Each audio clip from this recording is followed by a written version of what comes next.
And then all these others are folliculars, scalp. Didn't get the center, just got the edge of those follicles. The 3D interpretation to know what those are.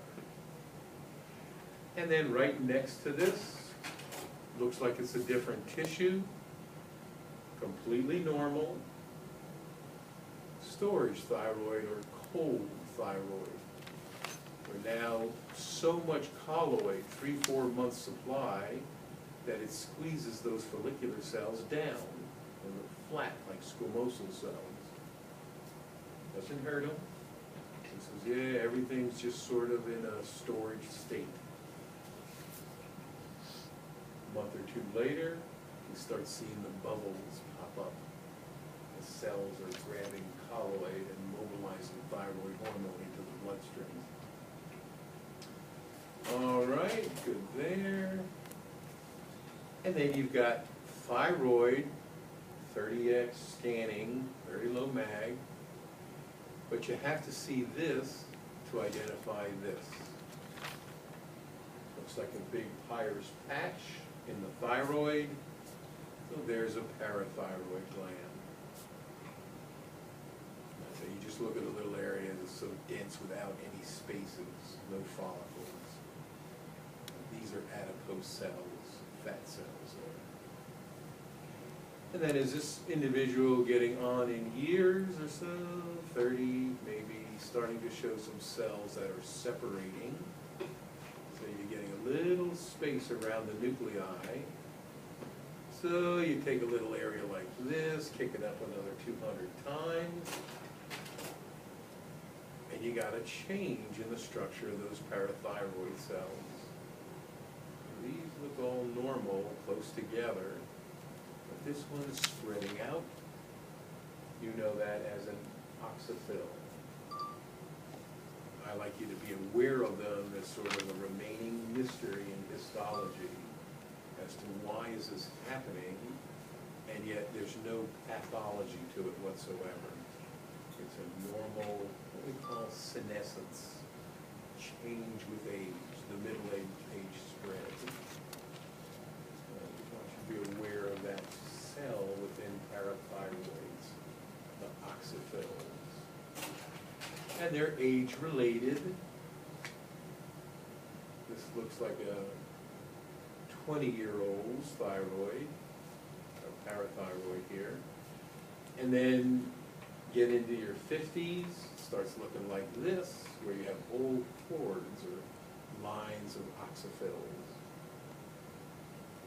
And these are capillaries running through to pick up the hormone. It's an age, that's about the best known fact for oxyphils. As you get older, they show at puberty and ever more numerous year after year. And then we go back to the top of the kidneys, left adrenal gland sitting on top, or suprarenals, noted for how flat they are, sort of lean up against the vertebral column. And right away you see there's a cortex, the white area, and a medulla, which is the dark. That translates instantly to the histology. Cortex, medulla. I'll make a deal here. I'll always show you medulla washed out. So you get the look of all those large blood vessels. We say the Swiss cheese look, telling you it's adrenal gland, knowing that that's where the adrenaline gets into the bloodstream.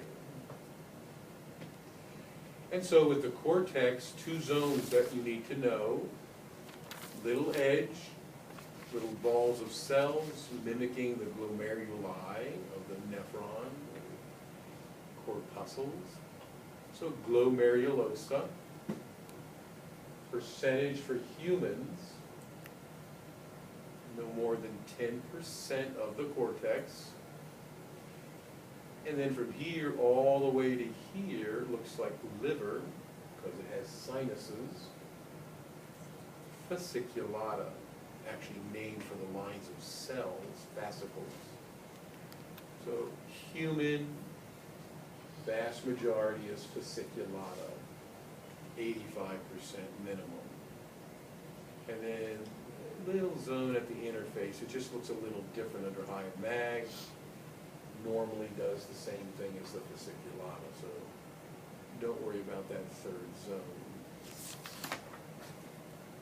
And then you're aware that you can't live without enough glomerulosa.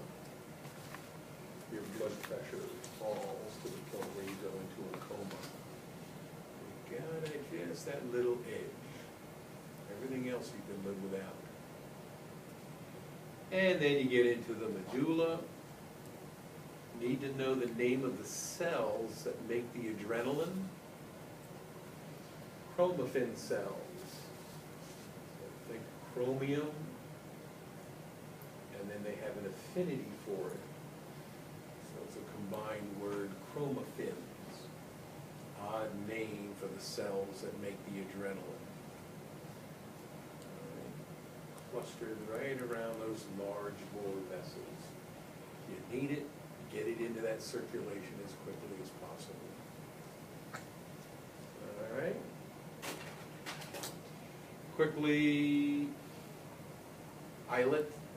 All I want you to know, most of it is beta or B cells. So all the light pink ones are beta cells. 70 to 80% typically in an islet. There are A's and D's. Those will just be part of lecture. Histo, concentrate on betas. Two things here. Ink spots. Crystals. Calcium carbonate. A cervuli. So as soon as you see those, then it's got to be pineal gland. You bet. That's all I want you to do. See those. Those are pink spots. A cervuli adds up to pineal gland. If you're desperate, most still remember brain sand is the cute name for a cervuli. For the more clinically important term. And then last, children have a thymus draped over the heart.